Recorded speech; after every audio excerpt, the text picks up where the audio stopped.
Hello guys, ഇന്നൊരു unboxing video ആണ് നമ്മൾ ചെയ്യുന്നത് കേട്ടോ. വീഡിയോ ചെയ്യുന്ന കാര്യം പറഞ്ഞപ്പോൾ തൊട്ട് മാളുട്ടി എൻ്റെ പുറകെ നടക്കുകയാണ്, അമ്മ ഞാൻ ചെയ്യാമെന്ന്.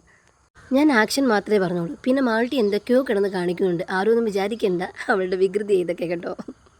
അപ്പോൾ നമുക്ക് ഈ ബോക്സിൽ നിന്ന് ഓപ്പൺ ചെയ്താലോ? ഞാനിത് ഫ്ലിപ്കാർട്ടിൽ നിന്ന് ഓർഡർ ചെയ്തൊരു പ്രോഡക്റ്റാണ്. അപ്പോൾ നമുക്കിതിനകത്ത് എന്താണെന്ന് നോക്കിയാലോ? അപ്പോൾ മാളുട്ടി അത് അൺബോക്സ് ചെയ്യുകയാണ്. അപ്പോൾ നമുക്ക് നോക്കാം അതിനകത്ത് എന്ത് പ്രോഡക്റ്റാണുള്ളത്. ഇന്നെങ്ങാനും കട്ട് ചെയ്ത് തീരുമെന്ന് ദൈവത്തിനറിയാം.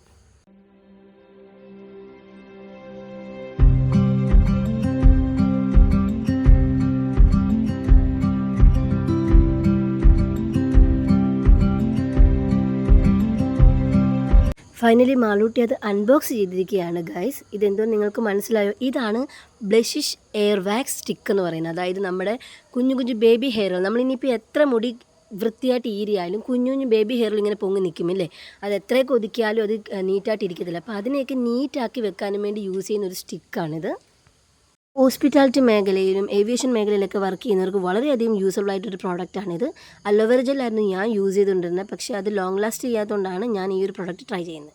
അലോവേര ജെല്ലൊക്കെ യൂസ് ചെയ്യുന്ന സമയത്ത് നമുക്ക് ഇടയ്ക്കിടയ്ക്ക് നമുക്കത് വീണ്ടും അപ്ലൈ ചെയ്ത് കൊടുക്കേണ്ടതായിട്ട് വരുന്നുണ്ട്. അതുകൊണ്ടാണ് ഞാൻ ഇങ്ങനെ സ്റ്റിക്ക് പരീക്ഷിക്കാമെന്ന് വിചാരിച്ചത്. അപ്പം മാൾട്ടിയോട് ഞാനൊന്ന് പറഞ്ഞിട്ടുണ്ട്, നിൻ്റെ ബേബി ഹെയർ ഒക്കെ ഒന്ന് ഒതുക്കി വെക്കാൻ ട്രൈ ചെയ്ത് നോക്കാൻ.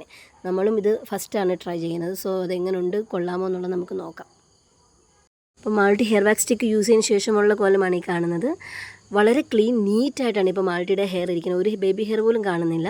സോ പ്രോഡക്റ്റ് കുഴപ്പമില്ലെന്നാണ് തോന്നുന്നത്. വളരെ ഈസി യൂസബിൾ ആണ്. അപ്പോൾ ആർക്കെങ്കിലും ആവശ്യമുണ്ടെങ്കിൽ ഒന്ന് ട്രൈ ചെയ്ത് നോക്കൂ. ഓക്കെ, അടുത്തൊരു വീഡിയോയിൽ കാണാം. ബൈ.